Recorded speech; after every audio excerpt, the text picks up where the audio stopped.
Alright guys, another late night on the bug. Doing some rust repair on this back window. Just basically fill welding it.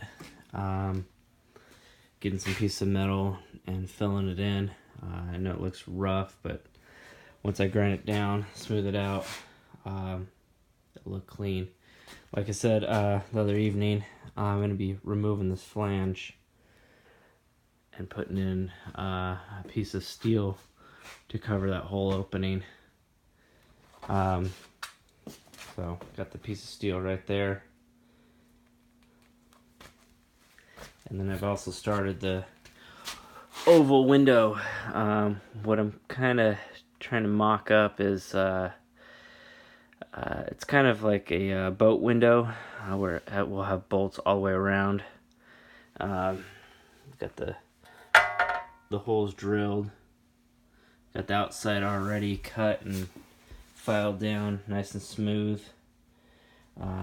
Just got to cut the inside out. You can see I cut it out with a skill saw, but I just got to make the arch and then grind it all down.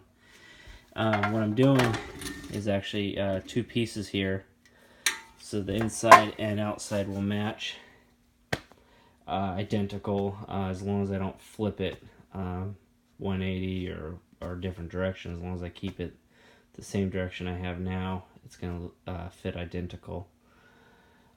So that's where I'm at. Just gotta, at this point, like I said, I got all the welding done on the rust repair. Now I just gotta cut the flange off and seam it all the way around with a bead weld, and then grind that down, make it look pretty, and then I'll start on covering the hole, and then we'll cut out the oval later. Alright guys, thanks for watching. Stay tuned for the rest of this oval window build.